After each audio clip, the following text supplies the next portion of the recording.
mascarilla, bitch, I'm dying, mascarilla. Live mascarilla, bitch, I'm dying, mascarilla. Because when Gus passed, me and you were like the only ones in Los Angeles from the crew. Yeah. Like, everyone was obviously on the tour with him, and then Ghostman was on tour, and Nedarb was with, right? Nedarb was with Ghostman. Nedarb and Wavy and Ghostman. Yeah, like literally, like I think it was me and you. Kill Station was in wherever the fuck he's from, like San Diego or something. I always think he's from Arizona for some reason. I think he is originally from Arizona. Okay, so that makes sense. Yeah, it was just fucking me and you, and then I met up with you that next night, and like, yeah, fucking, I can't believe it's already been a year. Crazy.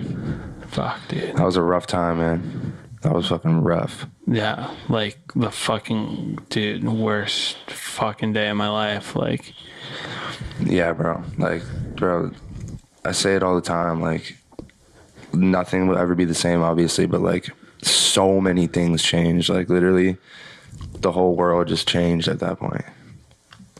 Everyone's mindset changed. Everyone's friends were made. Friendships were made. Friendships were destroyed. It's insane. All that shit. Good shit happened. Bad shit happened ever since then. You know what I mean? Like, dude, I fucking myself, I put my foot on the pedal, and it will news that I'll fucking announce sometime soon, probably in like the next month. But yeah, like you put your foot on the pedal, I put my foot on the pedal. I'm like, we're doing this shit for Gus, dude. Like, we're not gonna fucking stop this shit now. But at the same time, the friend group kind of got fractured. For sure. Yeah, like, yeah, dude, there was like a lot going on. I mean, like, yeah, I mean, naturally that shit happens when there's like something tragic happens, you know what I mean? Like, that shit, no matter any type of tragedy is going to change a lot of things, good and bad. That's always happened. So like, the same as with a lot of other things. Yeah, because I think it's people don't, rightfully so, don't know how to deal with it. And they're looking to place blame, or they're looking to lash out. They're looking to not feel sad, so they want to be angry. And yeah, dude, it's everyone deals with grief in different ways. Right, yeah. It's just trying times, and fucking bad shit can come from it, but good shit can come from it. I feel like me and you have gotten so much closer. I feel so much closer. I mean, with all of now our friends from Long Beach, you know, and like Emma and Mello and fucking Angelo. Shout out Angelo. Fucking Kapinski. Dylan, my boy. Yeah. Fucking yeah, dude. It's like we just last night was the 1 year anniversary, and we were all together at the memorial show. Yeah, that was fucking beautiful, dude. It was a really good night. I mean, like, it wasn't a good night, but it was it's just like the energy was where it should have been, you know what I mean? Yeah, because basically Liza reached out to me, Peep's mom, and she was like, do you think people are going to want to do something on the 15th? And I was like, of course. She was like, okay, well, the record label is doing something in New York. Do you want to do something in LA? I was like, obviously, we should do a ham show.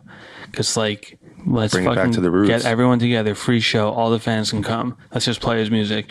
And even after it was all planned and we had it all planned out, I was still a little apprehensive. I was like, is this where I want to be on the 15th? Like, am I going to be mentally okay? That's what I was thinking that too. Yeah, and like I think Nedarb was saying the same thing. He wasn't sure if he even wanted to play it, but then I feel like once everyone walked in and heard the music and everyone saw all of us and we were hugging each other, it's like, okay, this is the right way. Let's like make this anniversary a celebration of his life from here on out, you know, for sure, and not a sad day. Let's fucking be happy and play his music and be thankful. The whole month of November, every day, honestly. Yeah. Celebrate his life every day, but especially the month of November, his birthday and his passing.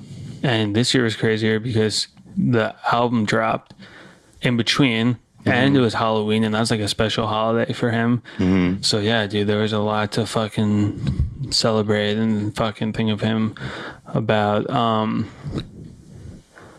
Okay, so on a lighter note, so I feel like when you put out Badlands, that's that was your first, like, that was like your breakout, like, it was my first project, like official project that I made. Really, was it? Well, I made a project a while ago, but I kind of rushed it. I didn't know what I was doing and shit. Didn't really promote it well, and like What project was that? It was called Gone for Good. Right. Okay. That was a really old one. I don't even think it's on SoundCloud anymore. I like put most of the songs on private. I feel like I've heard about it though. But yeah, I made that one in the Whittier house, and I remember like I made it, and then I was like, after listening to it, I was like, I don't really fucking like this. Like I rushed it kind of. I didn't, like I said, I didn't know what I was doing. So then I was like, all right, I'm gonna start over and like try to do some different shit, try to get better naturally.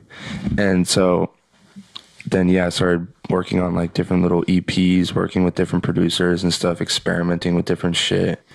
And then like that Badlands one was the first like project I actually took time on and like released and like actually tried to promote it well. And like, I was like actually proud of that project. Yeah, because I feel like that project is the one that broke you out. And then all of a sudden, like your monthly Spotify listeners, every time I would look, it would be like up another 100,000, and your Instagram followers. And like, what do you attribute that to? Like, Gus. Why did that? Yeah. Yeah. I mean, it all ties back to Gus, but I would be lying if I said that it wasn't all because of Gus. But it's also just like, if you put in work, I guess that shit happens. You know what I mean? Yeah. Like, as I used to hear people say it all the time, like, if you put in the work, it'll always pay off.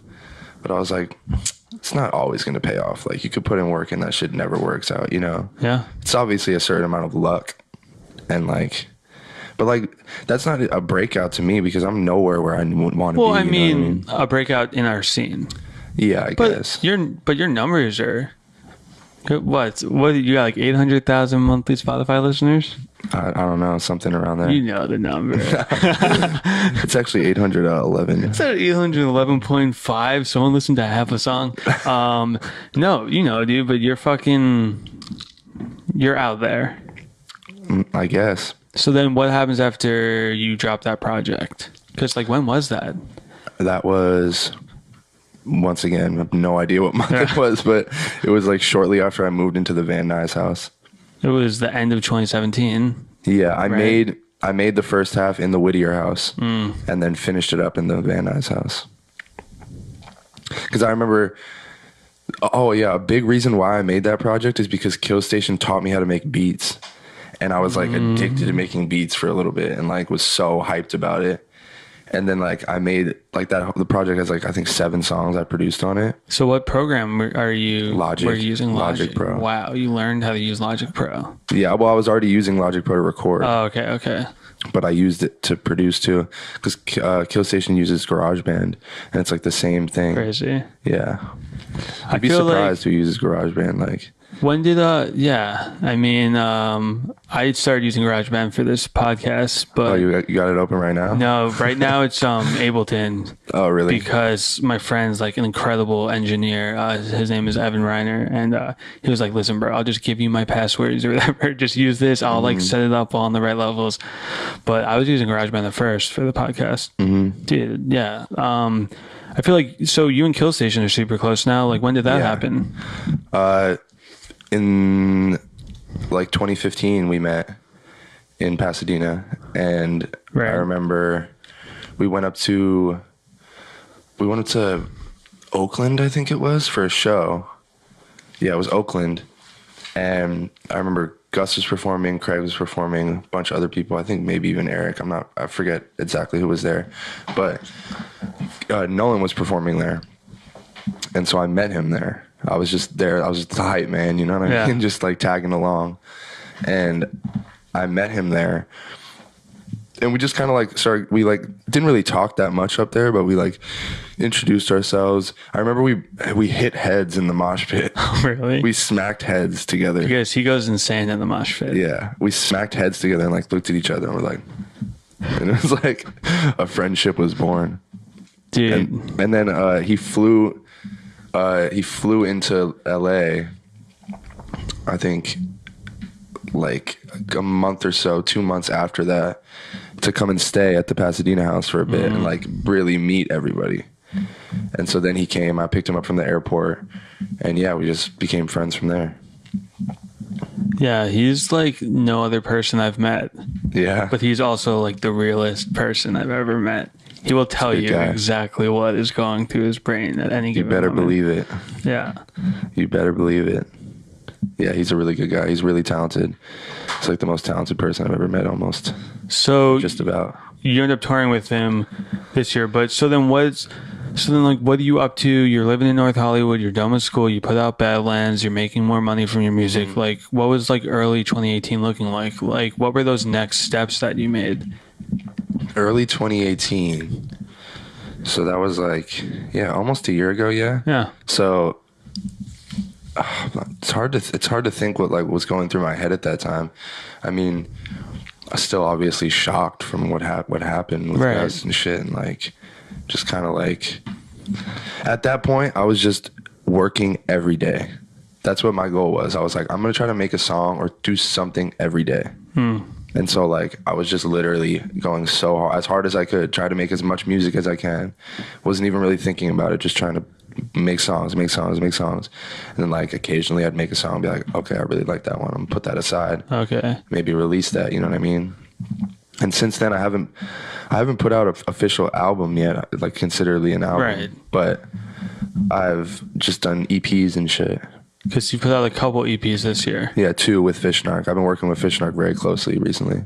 Yeah, so how did you and Fish end up working together? We were friends.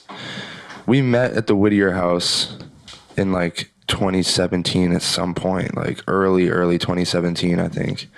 And yeah, like we got along and we never really were like super close, but then we started to like hang out more when we would be at Gus's house and this and that. He'd be back in LA more often. Because Fish Narc was actually a GBC member, right? Before yeah. Gus. Like he was an Yeah. original member way back when. Yes. Yeah. Okay. And yeah, we just, I don't know. Fish was like, I like your music. Like I like the way you make music. Like let's make some shit. And I was like, let's do it.